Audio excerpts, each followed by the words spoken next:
Bonjour à tous, bienvenue dans cette nouvelle vidéo sur le thème de l'histoire en bande dessinée. Aujourd'hui, on va parler de la bataille de Cameron.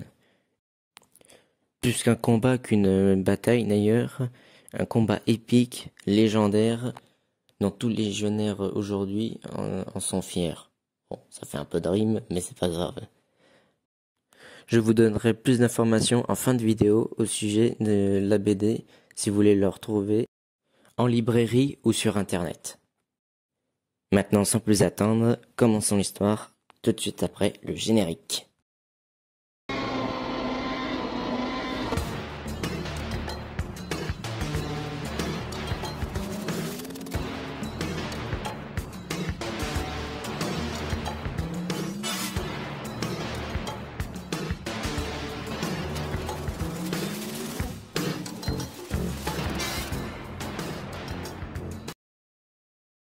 Et n'hésitez pas à vous abonner, c'est gratuit et c'est un très bon soutien pour la chaîne. Merci.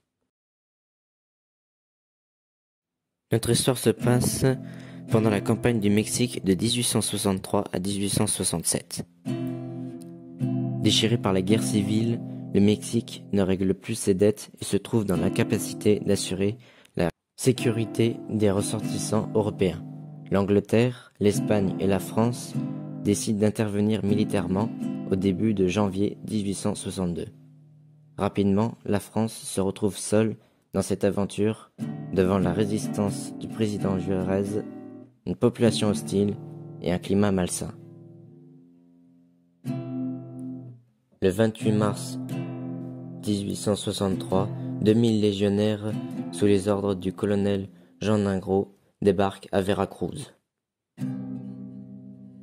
La Légion reçoit pour mission d'assurer, sur 120 km depuis Veracruz, la circulation et la sécurité des convois. Le 29 avril, le capitaine d'Anjou prend le commandement de la 3e compagnie pour aller à la rencontre d'un convoi. 60 voitures et 150 mulets. Il transporte du matériel, des munitions, des médicaments et 4 millions en pièces d'or. Sa destination finale est Puebla, où les troupes françaises assiègent la ville. 65 hommes, dont 3 officiers, se mettent en route le 30 avril, à 1h du matin. 4 heures plus tard et 20 km plus loin, ils atteignent le village de Cameron, nom francisé de Cameron. Tout a été détruit, la population a disparu, mais seule une hacienda semble tenir debout encore. Ils firent halte plusieurs kilomètres plus loin pour attendre le convoi et préparèrent leur café. Peu après, les sentinelles donnèrent l'alerte. Les cavaliers du colonel Milan surgirent des terres chaudes. Plusieurs attaques sont courageusement repoussées. Mais les mulets transportant les munitions, la nourriture et les réserves d'eau, effrayés par les bruits de combat, s'enfuirent et échappèrent aux légionnaires.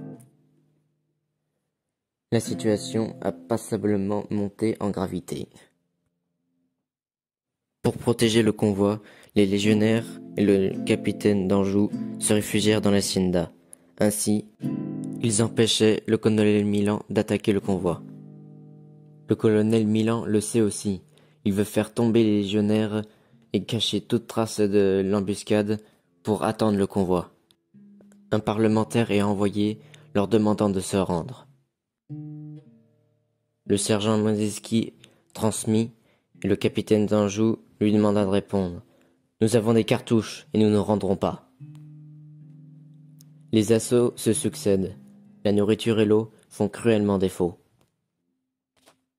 À midi, le capitaine d'Anjou tombe. Le sous-lieutenant Villain prend le commandement. À 14 heures, ils ne sont plus qu'une poignée. La soif se fait cruellement ressentir. Villain est mort. Le sous-lieutenant Modet prend le commandement. À 18 heures, ils ne sont plus que 5, avec une seule cartouche pour chacun. Ils ouvrent le feu, puis chargent, baïonnette en avant. Un légionnaire et Modet s'écroulent. Ils ne sont plus que 3, encerclés. Un officier mexicain leur dit « Rendez-vous ». Nous ne nous rendrons que si vous laissez nos armes et si l'officier s'engage à soigner nos blessés. Celui-ci leur répond: on ne refuse rien à des hommes comme vous. 65 légionnaires ont résisté pendant 11 heures à 2000 ennemis, en ont tué 300 et blessé autant. Ils ont, par leur sacrifice, en sauvant le convoi, rempli la mission qui leur avait été confiée. Napoléon III décidera que les noms d'Anjou, Modet et Vilain soient inscrits sur les murs des Invalides et que le nom de Cameron figure sur le drapeau du régiment. Aujourd'hui, l'inscription Cameron 1863 se retrouve sur tous les drapeaux et étendards de la Légion. Le capitaine d'Anjou avait une prothèse, une main en bois, qui remplaçait sa main gauche suite à un accident de tir. Elle est transférée à Sidi Bel Abbès, puis en 1962 à Aubagne. Chaque année, le 30 avril, jour anniversaire, cette main est portée par un ancien, accompagné de 2 légionnaires choisis parmi les plus valeureux sur le front des troupes.